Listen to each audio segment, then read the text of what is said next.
में फिर से आपका स्वागत है। ये देखते हैं शिक्षा रोजगार से जुड़ी हुई खबरें। शिक्षक नियुक्ति परीक्षा को आज प्रवेश पत्र होगा जारी। अभी तक मेरे चैनल को आपने सब्सक्राइब नहीं किया फ्रेंड्स तो सब्सक्राइब कीजिए, मेरे कहने वीडियो को दोस्तों में शेयर कीजिए। बीपीएससी शिक्षक नियुक्ति प्रक्रिया के लिए सोमवार को प्रवेश पत्र जारी करेगा। इसकी सूचना बीपीएससी ने अपनी वेबसाइट पर दी है।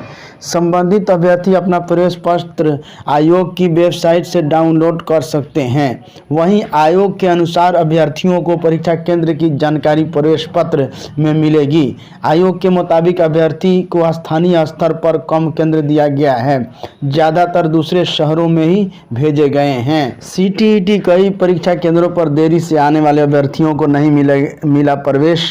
गणित और विज्ञान के सवालों ने उलझाया, 60% रही उपस्थिति।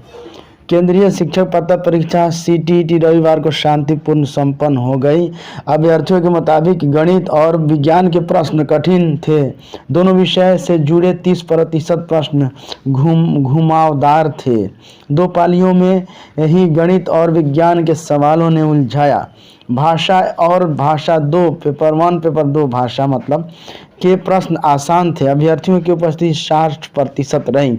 सीबीएसई के अनुसार बिहार में कुल 4,32,000 की जगह 2,40,000 अभ्यर्थी शामिल हुए। सुबह से ही केंद्रों पर अभ्यर्थी पहुंचने लगे थे, लेकिन कई 9 बजे के बाद पहुंचे, इस कारण उन्हें प्रवेश नहीं दिया गया। केंद्रीय विद्यालय बेली रोड के प्राचार्य पीके सिंह ने कहा कि परीक्षा शांतिपूर्ण रही। कई अभ्यर्थी दोनों पालियों में प्रवेश के लिए निर्धारित समय के खत्म होने के बाद पहुंचे, इस कारण उन्हें प्रवेश नहीं दिया गया। डीएवी बीएससीईबी के प्राचार्य एसी झा ने बताया कि केंद्र पर 70% अभ्यर्थी उपस्थित थे। बता दें कि प्रथम पाली में पेपर 1 में 1 5वीं और द्वितीय पाली में पेपर 2 में 6ठी से 8वीं तक के लिए परीक्षा ली गई। 4,32,000 अभ्यर्थियों में 2.5 लाख बिहार से शामिल हुए।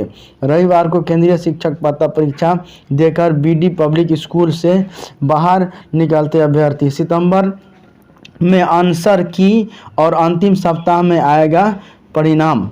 सितंबर में परिणाम आएगा, ठीक। सीटीईटी के आंसर की सितंबर के पहले सप्ताह में जारी होगा। वही रिजल्ट सितंबर के अंतिम सप्ताह में जारी किया जाएगा। रिजल्ट जारी के साथ सभी अभ्यर्थियों को उनका स्कोर भेजा जाएगा। इस स्कोर का इस्तेमाल अभ्यर्थी सीबीएसई, आईसीएसई, नवोदय विद्यालय, केंद्रीय विद्यालय आदि जगहों पर शिक्षक आवेदन में कर सकेंगे, क्योंकि अब इन जगहों पर शिक्षक बनने के लिए सीटीईटी जरूरी है। वर्तमान भर्ती प्रक्रिया में पद खाली रहेंगे, इसलिए आएगी वैकेंसी। शिक्षक भर्ती का दूसरा चरण साल के अंत तक आएगी। 1,50,000 वैकेंसी।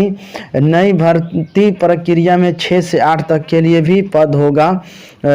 अगली बार की वैकेंसी में कक्षा 6 से 8 के लिए भी रिक्ति आएगी। वर्तमान में जिलों से कक्षा 6 से 8 के लिए रिक्ति लगभग 32,000 बताई गई है, लेकिन वैकेंसी नहीं आने के कारण बताया गया कि कक्षा 1 से 5 के बीएड ग्रेड के शिक्षकों को कक्षा 6 से 8 तक के शिक्षक पद पर प्रोन्नति दी जाएगी। इसलिए अगली बार कक्षा 6 से 8 तक के पदों के लिए रिक्ति आएगी। वर्तमान शिक्षक भर्ती प्रक्रिया की रिक्ति में कक्षा 6 से 8 के लिए लगभग 1900 पदों के लिए ही रिक्ति आती, इसलिए इसे होल्ड कर अगली रिक्ति में शामिल कराया जाएगा। ऐसे समझिए भर्ती की तैयारी। हाई स्कूल में शिक्षक पद के लिए पर्याप्त संख्या में अभ्यर्थी मिल जाए, इसके लिए एसटीईटी हो रही है। आवेदन लिए जा रहे हैं। नवंबर तक रिजल्ट भी आ जाएगा। इसके बाद नई वैकेंसी आएगी।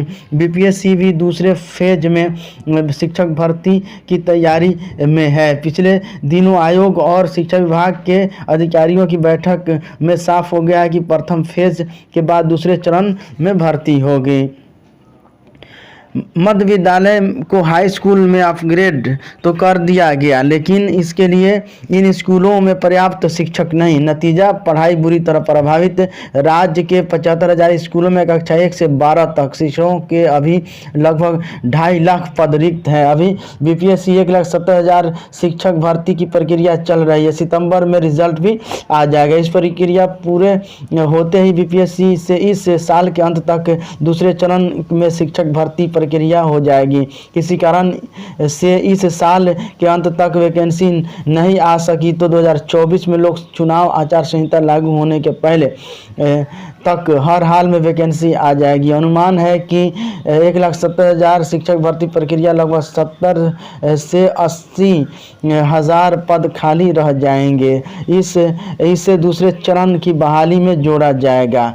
इस दूसरे चरण के लगभग 1,50,000 शिक्षकों की वैकेंसी आने की उम्मीद है। बीपीएससी के से वर्तमान में चल रही शिक्षक भर्ती के बचे सीटों के साथ ही स्कूलों में रिटायर हुए शिक्षकों की संख्या भी नए सिरे से आकलन कराया जाएगा। रिक्ति के नए आकलन के बाद वैकेंसी आएगी। शिक्षा विभाग की तैयारी है कि बीपीएससी से वर्तमान शिक्षक भर्ती प्रक्रिया पूरी होते ही तुरंत अगली वैकेंसी जारी कर दी जाएगी। बीपीएससी भी इसके लिए अभी से तैयारी कर रहा है। नवंबर तक एसटीईटी का भी रिजल्ट जारी हो जाएगा। इसके बाद नवंबर या दिसंबर के आरंभ में कैबिनेट से भी इसकी मंजूरी ली जाएगी। नई भर्ती में सुप्रीम कोर्ट का फैसला भी लागू हो सकेगा। पिछले दिनों सुप्रीम कोर्ट ने कहा 1 से 5 तक के शिक्षक पद के लिए बीएड डिग्री वालों को अमान्य बताया था। सुप्रीम कोर्ट के आदेश के अनुसार यदि एनसीटीई इस मामले की अधिसूचना जारी कर देता है तो अगली वैकेंसी में 1 से 5 तक के शिक्षक पद के लिए बीएड डिग्री वाले आवेदन भी नहीं कर सकेंगे। कक्षा 1 से 5 के शिक्षक पद के लिए सिर्फ बेसिक ग्रेड डीएलएड डिग्री वाले अभ्यर्थी आवेदन कर सकेंगे। अभी भी भर्ती प्रक्रिया में पर्याप्त अभ्यर्थी नहीं। अभी भी भर्ती प्रक्रिया में हाई स्कूल के लिए रिक्ति की तुलना में अभ्यर्थी भी पर्याप्त संख्या में नहीं है। कक्षा 11 से 12 में रिक्त 57,602 है रिक्ति, जबकि आवेदन करने वाले मात्र 40,275 ही हैं। कक्षा 9 से 10 के लिए रिक्ति से मात्र दोगुने ही अभ्यर्थी आवेदन किए हैं। हाई स्कूलों में रिक्ति के हिसाब से विषयवार अभ्यर्थियों का भी संकट है। पद खाली रहेंगे ही, इसीलिए दूसरी वैकेंसी आएगी। पूर्व संयुक्त शिक्षा निदेशक RS सिंह ने बताया कि प्रारंभिक विद्यालयों में शिक्षक भर्ती के लिए 50% महिलाओं के लिए आरक्षित है सीट। पूर्व ही बहाली में आरक्षित कोटि की महिलाओं के पदों पर अभ्यर्थी की कमी के कारण बहुत पद रिक्त रह गए। वर्तमान में भी इन पदों को भरे जाने की संभावना कम है। आवश्यकता इसकी है कि टीईटी कर आरक्षित कोटि की महिला अभ्यर्थियों की संख्या में बढ़ोतरी की जाए।